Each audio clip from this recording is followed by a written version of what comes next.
પણ કરે એ પણ વૈષ્ણવ છે.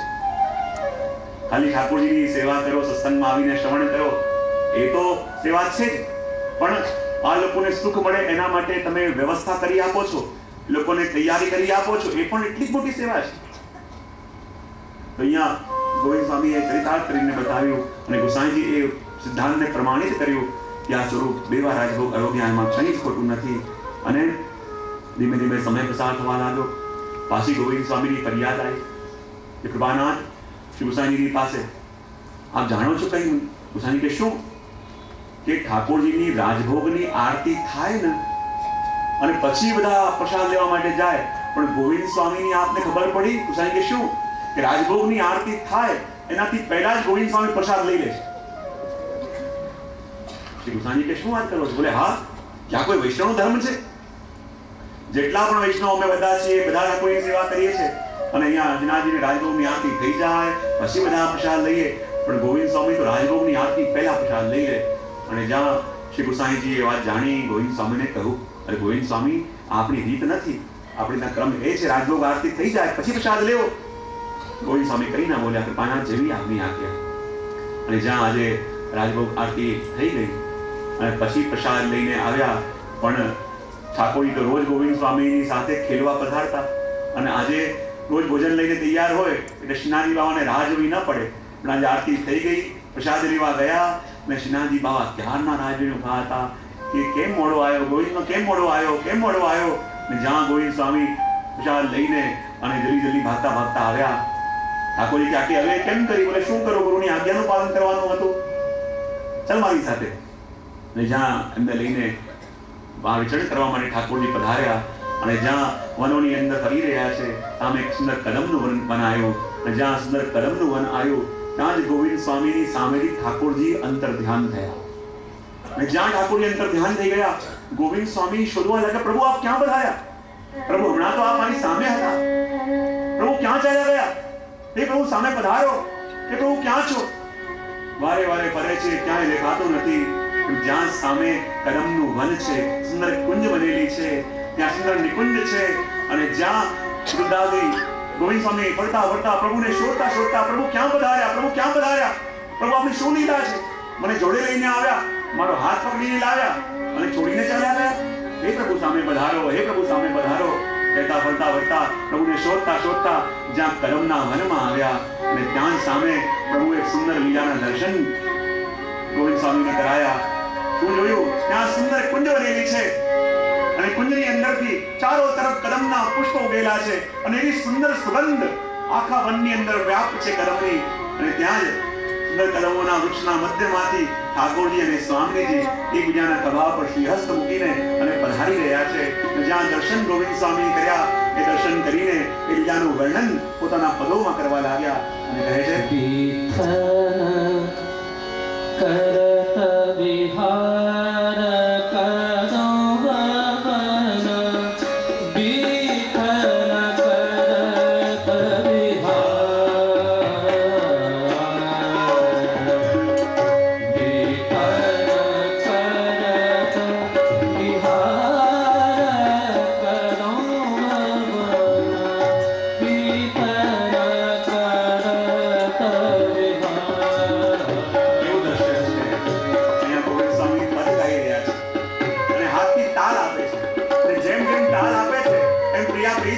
એકબીજાના ખભા પર ગલબાય કરીને અને જેમ જેમ તાલ આપે એમ એમ પોતાના ચરણ આગળ પધરાવતા ક્યારેક આમ ક્યારેક આમ કરતા કરતા સુંદર વિચરણ કરી રહ્યા છે અને ગોવિંદ સ્વામી દર્શન કરે છે. અતિ રસ માતે મદન મોહન પ્રિય, અતિ રસ માતે મદન મોહન પ્રિય, તોરો પિયા મુરહાર કદમ ભવન,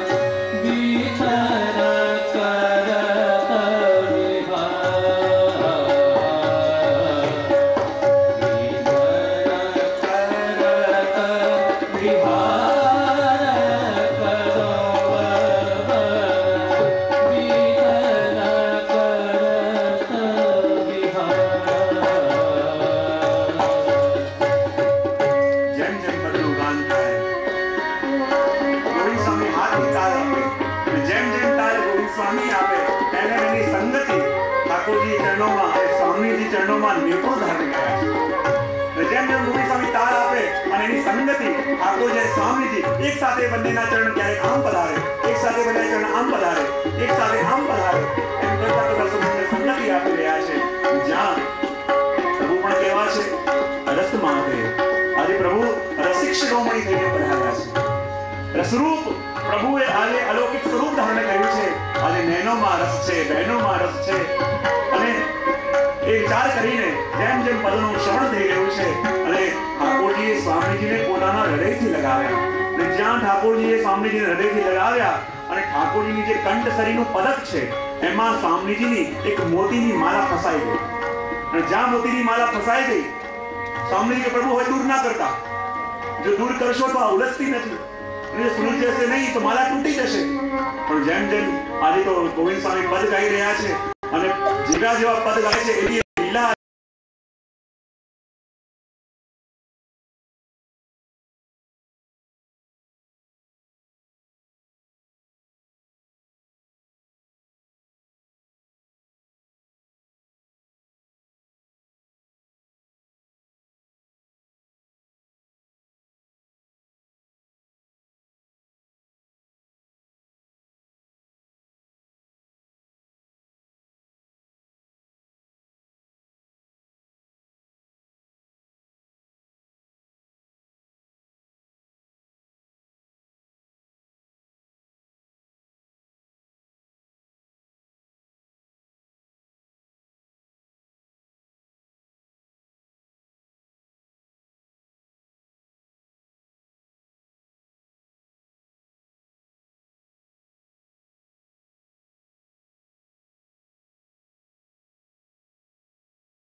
મારા કંઠમાં આપના હાથે પહેરાવો, તો જ આપની સાથે આગળ આવો.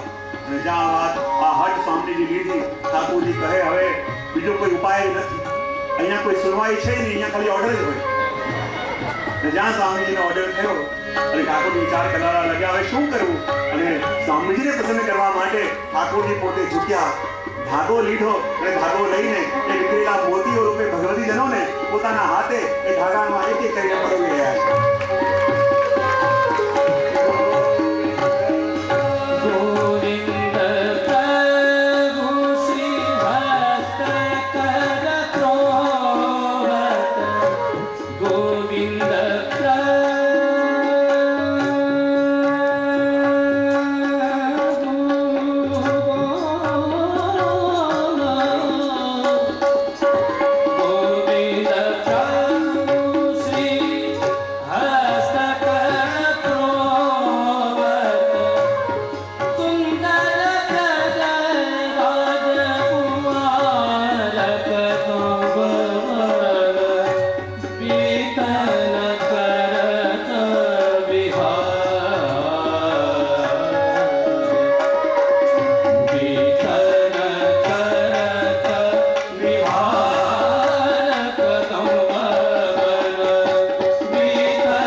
ઠાકોરજીએ કે મુક્તા માલાઓને એક એક કરીને પોતાના હાથે પરોવી અને કહે જો સ્વામીજી હવે આ માલા સિદ્ધ કરી છે તો આપના હાથે ધરાવી લો અને પ્રાયશ્ચિત કરી લો. જેને તોડી છે એ ધરાવે ત્યારે પ્રાયશ્ચિત થયું કહેવાય. અને ઠાકોરજી પોતાના હાથે એ મુક્તા માલા સ્વામીજીના શ્રીકંઠમાં ધરાવી. એ દર્શન ગોવિંદ સ્વામીને થયા. અને જ્યારે પાછા આ પધાર્યા ઠાકોરજીને પાછી અવેર થઈ ગઈ. શ્રી ગુસાઈજી પૂછવા લાગ્યા અરે બાબા આજે આટલી અવેર કેમ થઈ? શ્રીજી કહેવા લાગ્યા કૃપાનાથ જો આપે ગોવિંદ સ્વામીને કહ્યું કે રાજભોગની આરતી થઈ જાય અને પછી પ્રસાદ લેવાનો અને પછી જવાનું. એ રોજ જલ્દી પ્રસાદ લઈ લેતો તો અમે જલ્દી જતા હતા અને જલ્દી પાછા આવતા હતા. પણ આપે એને આજ્ઞા કરી માટે જુઓ એ તો આપની આજ્ઞાનું પાલન કરે છે, આપને કંઈ પૂછી શકતો પણ નથી. ત્યારે ગોવિંદ સ્વામીને પાછા બોલાયા ગુસાઈજીએ અને કહ્યું કે બીજા બધા જે કરે કરે પણ તમારે તો રાજભોગ પહેલા જ પ્રસાદ લઈ લેવાનો, રાજભોગ આરતી પહેલા. પ્રતીક્ષા કરતા હોય મારી તમે વહેલા પ્રસાદ લઈ લેજો અને મારી બીજીને ન પડે એવું કરજો. શ્રી ગુસાઈજી પ્રભુ ચરણ બધું સહન કરી શકે પણ પ્રભુને લેશ માત્ર પણ શ્રમ પડે એવો વિચાર પણ આપને આવે આપનાથી સહન ન થાય. અને જ્યાં થોડો સમય વ્યતીત થવા લાગ્યો રોજ ઠાકોરજી નિત્યના નિયમ પ્રમાણે ગોવિંદ સ્વામીની સાથે ખેડવા પધારતા. ક્યાંક ગોવિંદ સ્વામીની કદમખંડીમાં પધારે, ક્યાંક બીજે ક્યાંક પધારે, એમ અલગ અલગ જગ્યાએ ખેડવા માટે પધારતા. એકવાર જ્યાં બંને ખેલતા હતા સમયનો ખ્યાલ પણ ન રહ્યો, સમયનું જ્ઞાન પણ ન રહ્યું. અને આજે ઠાકોરજીએ ગોવિંદ સ્વામીની કોઈ પ્રિય વસ્તુ છીનવી લીધી અને પાછળ ગોવિંદ સ્વામી દોડે, અરે બાબા આપી દો, અરે બાબા આપી દો, અને નહીં દઉંગો. આગળ શ્રીજી બાબા દોડતા જાય અને પાછળ ગોવિંદ સ્વામી, શ્રીજી ખીલौना દે દો, મૂકો દે દો, ના આપે. અને ગોવિંદ સ્વામીથી બચવા માટે ઠાકોરજી વૃક્ષની ઉપર ચડી ગયા. અને જ્યાં વૃક્ષની ઉપર ચડી ગયા નીચે ઉભા ગોવિંદ સ્વામી વિનંતી કરે અરે બાબા પધારો, અરે બાબા નીચે પધારો, वो वस्तु मेरी है, मुझे दे दो, खेल में ऐसी चीज नहीं चले, दे दो. ઠાકોરજી માનતા નથી, વારે વારે અંગૂઠો બતાવે ગોવિંદ સ્વામી. અને જ્યાં બંનેમાં રજત ચાલતી હતી ત્યાં જ મંદિરમાં ઉત્થાપનનો સમય થયો અને શંખનાદ થયો. અને જ્યાં શંખનાદ થયો પ્રભુને લાગ્યું અરે શંખનાદનો સમય થયો, શ્રી ગુસાઈની સેવામાં પધારતા હશે અને જો મને ત્યાં ન જયો તો આપને બહુ શ્રમ પડશે, આપ બહુ ચિંતામાં કરશે.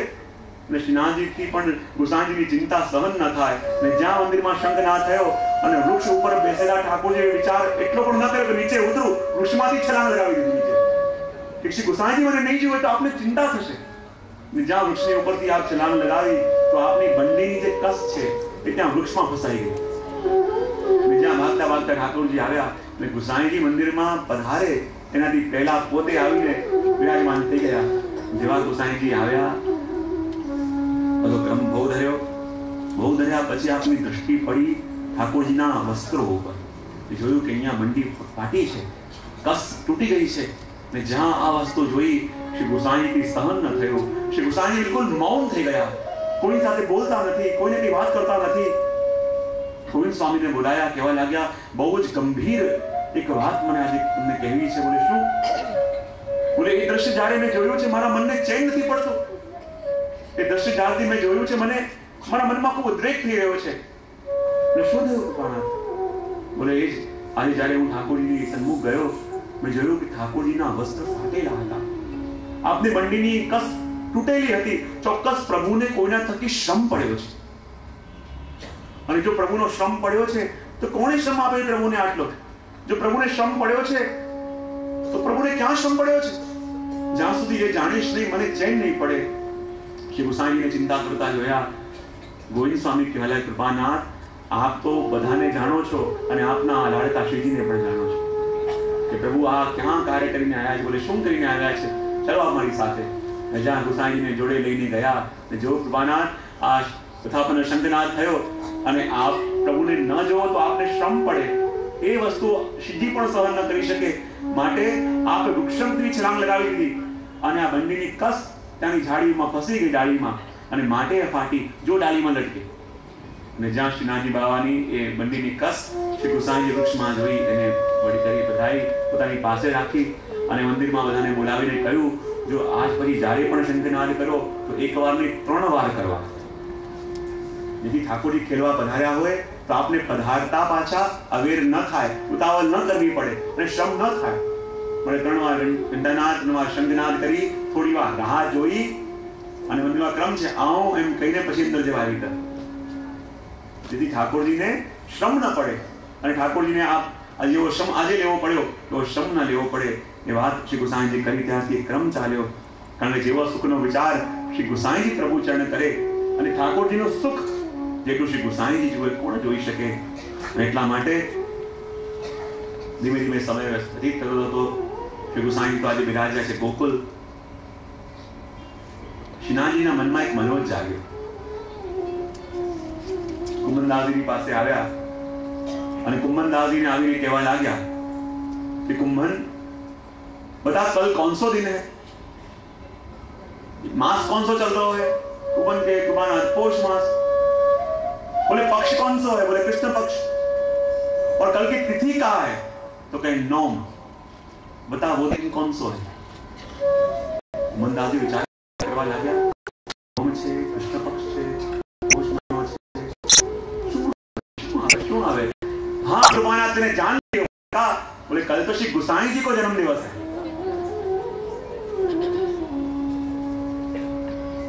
श्री जी कहेवा लाग्या, जो જેવી રીતે શ્રી ગુસાઈજી દર વર્ષે મારો જન્મદિવસ ખૂબ ધૂમધામથી મનાવે છે તો આજે મારા મનમાં મનોજ જાગ્યો છે કે હું શ્રી ગુસાઈજીનો પ્રાગટ્ય ઉત્સવ પણ ધૂમધામથી મનાવું. પણ જોજો શ્રી ગુસાઈજીને જરા પણ ખબર ન પડવી જોઈએ કે એમના ઉત્સવની તૈયારી થઈ ગઈ છે. તો કૃપાનાથ ગુસાઈજીની આજ્ઞા નહીં લઈએ તો આટલી બધી સામગ્રી આવશે ક્યાં અને સામગ્રી કઈ રોકવી છે? શ્રીજી કહે એમાં વિચારવાનું શું હોય? હું પણ રસરૂપ, મારા ગુસાઈજી પણ રસરૂપ. અને જ્યારે રસરૂપનો ઉત્સવ રસરૂપ બનાવે તો સામગ્રી પણ રસરૂપ હોવી જોઈએ. માટે મને જલેબી કાલે આરોપા. બોલે કે જલેબી માટે સામગ્રી ક્યાંથી લાવી? કુંભનદાસ વિચાર કરવા લાગ્યા. કારણ કે મંદિરમાંથી કંઈ લેવું હોય તો પછી આજ્ઞા લેવી પડે ગુસાઈજીની, અને આજ્ઞા લીધા વિના કંઈ લેવાય નહીં. હવે કરવું શું? સદ્દુ પાંડે કે ચિંતા ન કરો, જેટલો પણ લોટ મેદો જોઈએ, શક્કર જોઈએ, ઘી જોઈએ, હું આપી દઈશ. બીજું બધું દ્રવ્ય આટલા વૈષ્ણવનું સમાધાન કરવું છે. આ જો સૌથી પહેલો સરપ્રાઈઝ બર્થડે મનાયો હોય ને શ્રીનાથજીએ, પછી બધું ચાલુ થયું.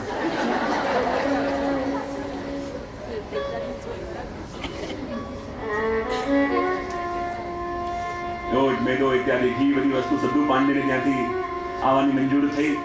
બધા કહેવાય થોડો દ્રવ્ય પણ જોઈશે, કારણ કે આટલા બધા વૈષ્ણવને આપણે ચૂપચાપ આમંત્રણ આપીશું. શ્રી ગુસાઈજીને ખબર ન પડવી જોઈએ અને ગુસાઈ પધારે ત્યારે એમનો ઉત્સવ પણ બનાવીશું. કરવું શું વિચાર કરતા હતા ત્યાં જ બધા કુંભનદાસજી આવ્યા એ કહે કે ચિંતા ન કરો, 5 મોહર હું મારા તરફથી આપીશ. બધા કુંભનદાસજી આપની પાસે ક્યાંથી 5 મોહર? બોલે એ ચિંતા મારે કરવાની. બીજા બધા વૈષ્ણવ કોઈ 2 મોહર, કોઈ 3 મોહર આપવાનું નક્કી થયું. બધી તૈયારીઓ થવા લાગી. એક દિવસની અંદર બધે સુંદર તોરણો બંધાયા, ધજા પતાકાઓ બંધાઈ, ઠેર ઠેર વૈષ્ણવોને આમંત્રણ મોકલાયા.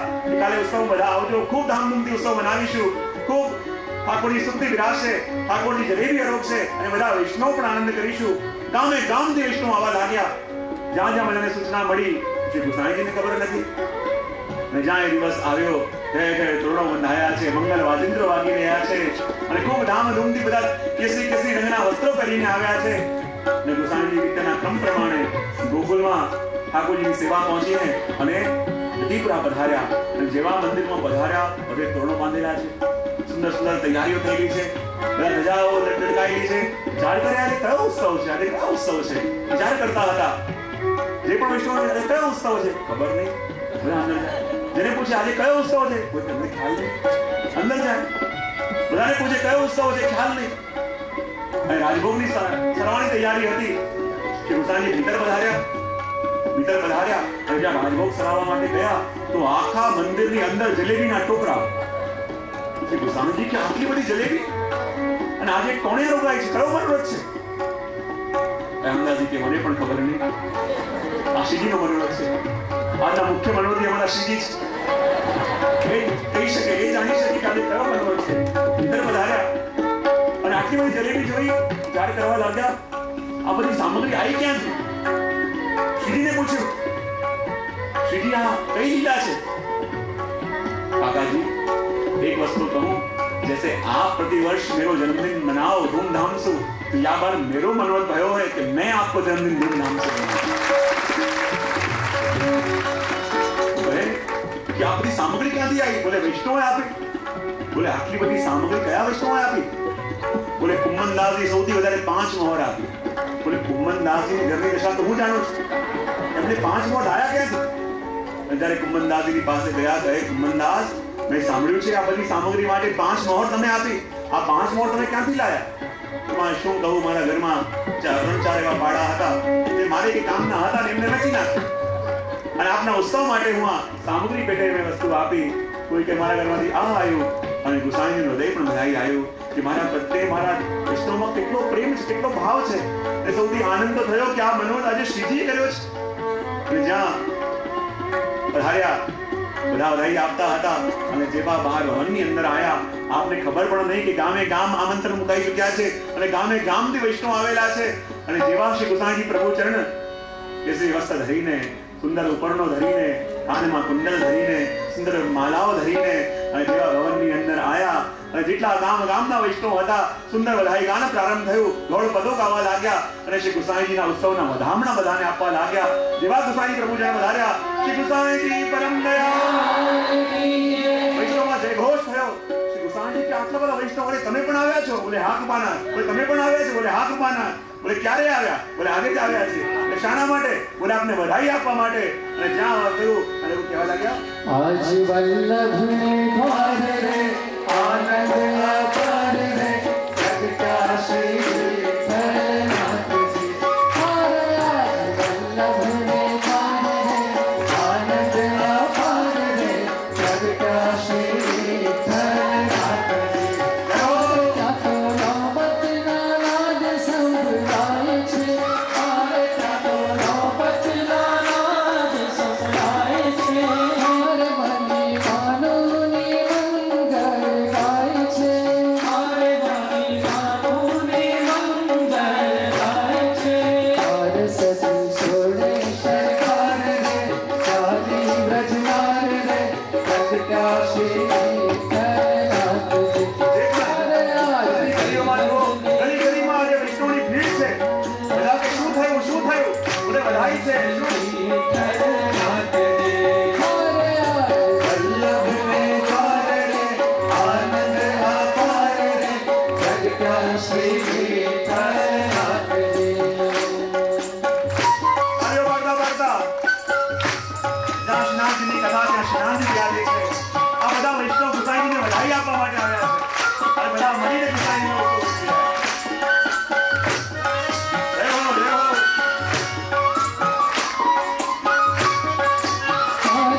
પ્રગટાશી